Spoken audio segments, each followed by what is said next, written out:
बार फिर से मैं लिखा देता हूँ। फर्स्ट थिंग है कि अगर कोई रफ हॉरिजेंटल सरफेस है ऑफ मास m, इसका कोफिशिएंट ऑफ फ्रिक्शन अगर म्यू है, तो हॉरिजेंटल फोर्स का जो मिनिमम वैल्यू है to bring into motion वो इस फ्रिक्शन के अगेंस्ट में होता है, और ये एफ मिनिमम का जो वैल्यू है वो होगा म्यू एम जी। ठीक है, this value should be equal to mu m g to bring this m mass into motion. ठीक है, whenever you apply the force greater than equal to this mu mg, then only you can make it possible to move on the horizontal surface.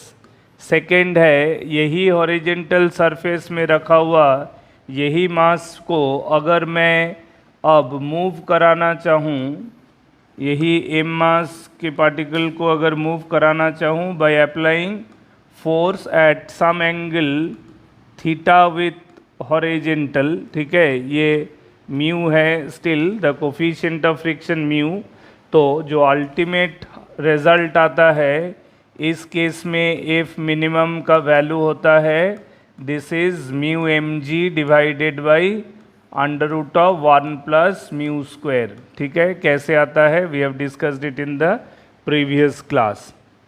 अच्छा, अब सवाल है, अब इसी तरह से अगर मान लो द सेम आर्गूमेंट में तुमसे सवाल पूछा जाए, मान लो क्वेश्चन नंबर 3 अगर ऐसा दिया हो कि एक सरफेस ये हॉरिजेंटल लाइन है, उससे थीटा एंगल पे एक प्लेन ऑफ इंक्लिनेशन है, उसमें अगर हम मास m रखे हैं, ठीक है, और इसमें up the incline plane force लगा रहे हैं, this is the coefficient of friction mu.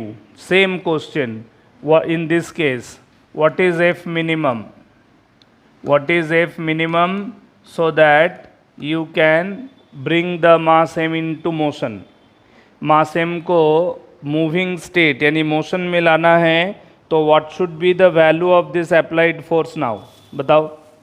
इस केस में अप्लाइड फोर्स का वैल्यू क्या हो जाना चाहिए so that we can see this mass m is moving up the plane. Free body diagram करो, फ्री बॉडी डायग्राम करो मास का, देखो उसका वेट किधर एक्ट कर रहा है, वेट का कंपोनेंट्स किधर एक्ट कर रहा है। Weight of the body m g that should always act vertically downward, ये हमेशा एम जी डाउनवर्ड एक्ट करेगा ना, ठीक है, तो एम जी वर्टिकली डाउनवर्ड है। अच्छा, तो एम जी का दो कंपोनेंट बनेगा, एक डाउन द इंक्लाइन प्लेन, एक perpendicular to the incline plane. Geometric हिसाब से ये थीटा है तो ये थीटा होगा, तो जो perpendicular to the incline plane है वो होगा एम जी कॉस थीटा, और जो डाउन द इंक्लाइन प्लेन है वो होगा m g sine theta. Clear है? So theta is the specific angle of particular angle, a constant value है ना। So at a constant angle of elevation we can see m g sine theta is acting on the mass down the incline plane, और m g cos theta perpendicular to the incline plane, यानी कि जो normal force बनेगा, जो normal contact force बनेगा वो M g cos theta के against बनेगा।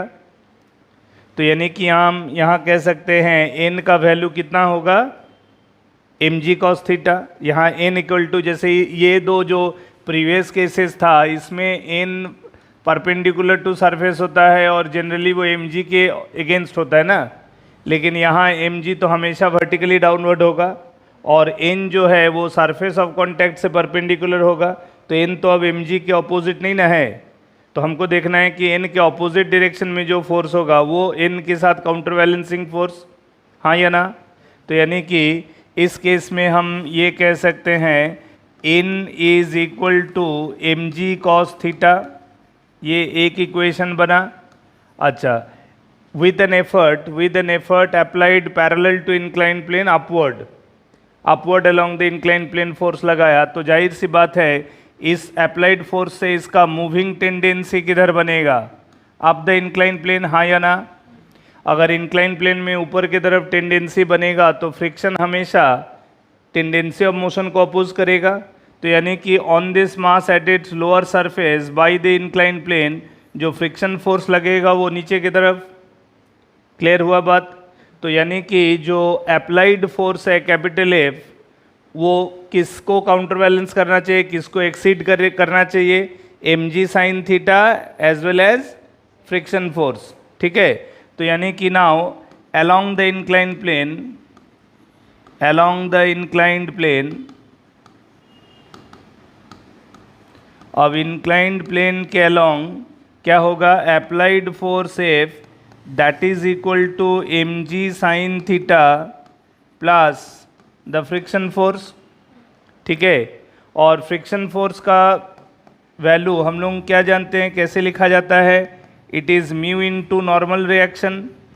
किसी भी सरफेस में, चाहे वो सरफेस हॉरिजॉन्टल हो या इंक्लाइंड प्लेन जैसा सरफेस हो, किसी भी सरफेस में फ्रिक्शन फोर्स का मतलब है coefficient of friction into normal reaction.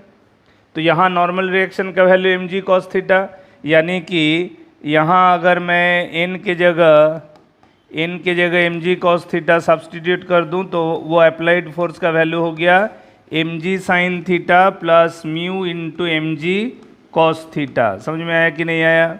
यानी कि for this specific angle of theta we can write down it is m g into sine theta plus mu cos theta. इतना मैग्नीट्यूड का force अगर हम on the mass upward along the inclined plane लगाते हैं तो then it is possible to bring it into motion. समझ में आया बात?